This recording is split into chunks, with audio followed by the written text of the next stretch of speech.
인페이지 에너지가 이제 구조조정을 발표했는데 2022년부터 이 증시 트렌드가 결국 효율성의 해입니다. 효율성을 찾는 기업들은 주가가 상승하는 경향을 보여주고 있는데 뭐 대표적으로 메타 플랫폼이나 스포티파이 같은 기업이 대표적이었죠. 사람 많이 자르고 이제 비용 절감하면 주가 반등하는 모습 보여줬는데 인페이지 에너지도 그런 거 좀 기대해 볼 수 있지 않나 싶습니다. 이 운영 비용 절감을 위해 인력 10% 구조 조정한다고 오늘 발표했고요. 이번 4분기하고 내년 1분기까지 일회성 비용이 발생할 수 있는데 이제 그 일회성 비용이 차감된 이후로부터는 내년에 운영 비용이 이렇게 크게 감소한다고 합니다. 분기당 운영 비용이 현재 이 구조 수정이 끝나면은 750만 달러에서 800만 달러까지 감소할 것으로 예상되고 있는데 가장 최근 실적 발표에서 인페이지 에너지 운영 비용 보면은 이렇게 99 밀리언 달러에 달하고 있거든요. 근데 이게 약 한 30%, 20% 가까이 운영 비용이 감소할 예정입니다. 비용이 줄어든 만큼 그만큼 마진율이 높아질 수 있겠죠.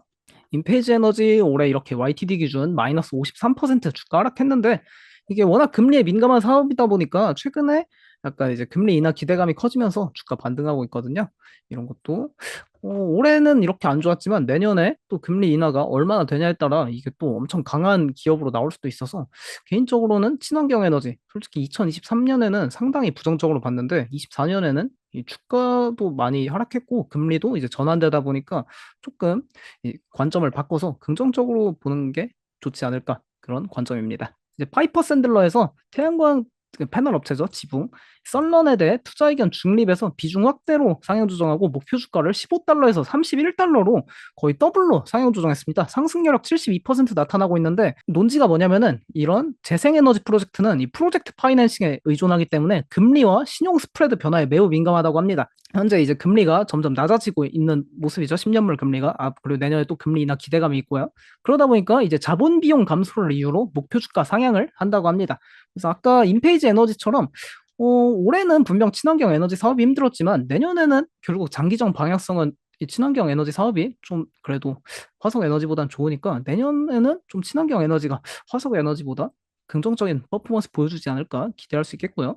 그리고 넷플릭스에 또 최근에 이제 이 넷플릭스뿐만 아니라 OTT 시장에서 나타나고 있는 엄청난 변화의 흐름 중 하나인데 OTT 시장에 현재 번들 상품이 크게 증가하고 있습니다. 그러니까 번들이라면 이렇게 세트로 판매하는 건데 이번에 버라이즌에서 이 플러스 플레이라고 12월 4일에 출시한 겁니다. 이 HBO 맥스하고 넷플릭스 이거 두 개 세트로 해서 이 버라이즌에서 10달러에 제공하는 건데 두 개를 한 번에 제공하면서 다 광고 요금제로 이제 제공하는 겁니다.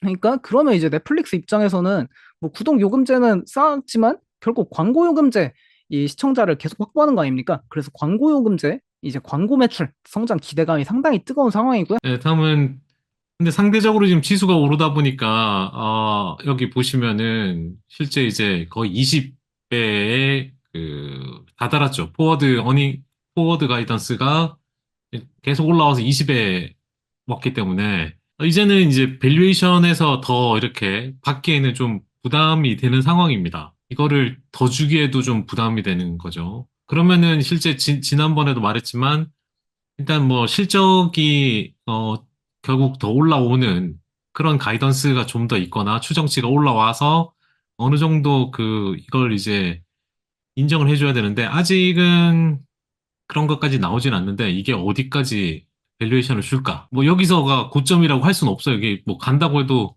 저건 뭐 없는데 일단 조금 조심은 해야죠. 이제 밸류에이션 측면만 따지면.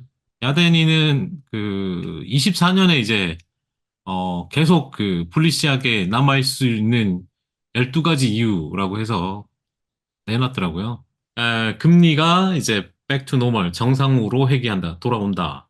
는 게 첫 번째고요. 두 번째는 소비자가 purchasing power, 구매력이 있다, 가지고 있다, 구매력이 여전히 가지고 있다는 거고, household, 그러니까 가게는 wealthy, 부유하고, 그 다음에 liquidity, 유동성이 있는 거죠, 그죠? 네. 그런 게 있고, 그다음에 이제 노동 수요 또한 강하다 스트롱. 그다음에 음, 온쇼어링 붐이 계속 부스팅 붐이 결국엔 이제 자본적 지출을 부스팅 한다는 거. 그러니까 증가시키는 거죠. 그게 내년에도 이어진다는 거고. 그다음에 뭐 이거 주택 같은 경우는 회복 그러니까 그 주택 가격이겠죠. 주택 시장이 이제 회복하는 올 세팅이 다 되어 있다 이런 거고. 이제 해석하면 될 것 같은데, 주택 시장도 이제 뭐 회복이 이제 된다는 뭐 그런 의미로 받아들이면 될 것 같고, 일곱 번째는 뭐 그 기업의 캐시플로 현금 흐름이 사상 최고치를 기록하고 있다. 그다음에 인플레이션은 터닝 아웃 그 일시적인 것으로 턴아웃 이제 밝혀졌다. 뭐 밝혀지고 있다. 뭐 이런 거고. 그다음에 하이테크 그 혁신 뭐 이런 혁명 뭐 이런 거는 생산성을 향상시킨 거 뭐 이런 거고. 그다음에 뭐 리딩 인디케이터 선행 지수 같은 경우는 대부분 그 mostly misleading 오해 소지 그러니까 오해가 있다. 뭐 이런 이거는 경기 지표가 이제 앞에 안 좋을 거라고 생각하는 거에 대한 이제 그 오해 요걸 말하는 것 같아요. 네, 그다음에 이제 그 나머지 그 세계의 나머지 도전 과제는 여전히 억제되어야만 한다. 이게 무슨 뜻인지 모르겠네. 이거는 그냥 뭐 그냥 그렇다고 생각하고 2020년대 그 하락이 전체 20년에서 30년까지죠. 이게 지금 그 강세장이 계속 이제 이어진다. 뭐 이런 내용입니다. 앞서 이제 메타를 뭐 저기 어디죠? 프리뷰에서 좀 이야기했는데 어 최근에 그 신고가 간 데는 뭐 결국 그 릴스 같은 경우도 뭐 최근에 둔화됐다고 하지만 앱 사용 시간이 50% 늘었고요. 네. 이 부분이죠. 왓츠앱 같은 경우가 인도 쪽에 그 상당한 포지션을 가지고 있는데 이게 지금 수익화가 잘 늘어나고 있다. 그 다음에 이제 AI 잠재력에 있어서 어드벤치 플러스랑 그 제나이 크리에이티브 그다음에 이 왓츠앱이 어떤 식으로 쓰이냐면 인도에서도 그 AI가 콜센터 대안으로 쓰인답니다. 그러니까 왓츠앱을 통해서 이제 인공지능이 대응을 하는 거죠. 그런 부분이 되고 있고 이런 게 이제 그 신고가 가는데 도움이 되고 있고 또 하나는 좀 매력적인 게 레이벤 선글라스입니다. 이거 뭐 인터넷에 보시면은 유튜브나 뭐 보시면 가장 그 적합한 그러니까 사람들이 이제 편하게 쓰기 좋은 게 아닌가. 또 뭐 선글라스의 어떤 뭐 레이벤의 또 저것도 있고 또 이제 그 여행 같은 거 갈 때 무슨 동영상 찍는 거 있잖아요. 동영상 같은 거 카메라 들고 막 찍으면 불편하잖아요. 근데 이제 레이벤을 쓰고 선글라스를 끼고 누르기만 하면은 동영상 촬영도 되고 바로 스트리밍도 되고 뭐 이러더라고요. 그래서 다른 뭐 또 이 선글라스에서 뭐 그런 걸 보이는 건 아니지만 메타 AI랑 통화도 되고 실제 통화도 되고 뭐 음악도 들을 수 있고 다 그거까지 되더라고요. 근데 스타트가 좋은 건가 아닌가 레이벤 선글라스가 그래서 그렇게 좀 볼 수 있을 것 같고 리얼티 앱에 대해서 이제 뭐 워낙 돈을 많이 잡아먹는데 이거는 많이 잡아먹는 건 지금 그 주가에 반영이 되어 있고 이게 지금 향후에 이제 지출이 크게 줄어들 가능성 그러면은 주가가 이제 눌렸던 부분이 좀 올라오지 않을까 뭐 이렇게 음. 보는 것 같습니다. 지금 스파이 ETF예요. 스파이 ETF의 주간 최대 유입 금액이 기록했다. 엄청 사신 거죠. 봤더니 200억 달러 넘었어요. 200달러.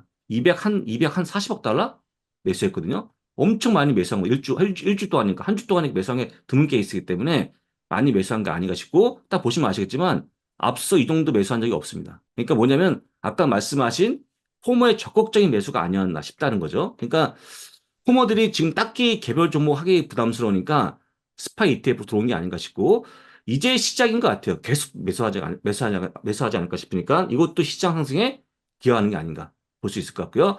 올해 폭망하고 내년 좋아지는 업종의 1등이 헬스케어. 좋아지고 있고 쭉 보시면 여러 가지가 있는데요. 딱 보시면 EPS는 보게 되면요. 19%로 단일 1등입니다. 현재. 좋아지고 있죠? 좋아지는 거 맞아요. 그러니까 헬스케어가 뭐가 됐든 간에 주가 지금 빠지고 있지만 올해부터 매입하는 게 맞다고 얘기하고 있는 거고 그 이유가 뭐냐? 실적이 굉장히 좋아진다는 거 설명드리는 겁니다. 그래서 그 혹시 이제 올해까지 굉장히 폭망했던 뭐 화이자를 비롯한 여러 가지 있는데 일단은요. 적어도 올해까지 힘들었지만 내년도 약간 좀 뭐 뭔가 좀 반등하지 않겠나라고 생각하시면 좋을 것 같고 지금 보시면요. S&P 500 내는 평균 EPS보다 높죠. 12.7% 대비 19%니까 높은 겁니다. 자, 네. 오늘 고생 많이 하셨고, 네. 저희는 물러가고요. 내일 이 시간 다시 돌아오겠습니다. 고맙습니다. 감사합니다.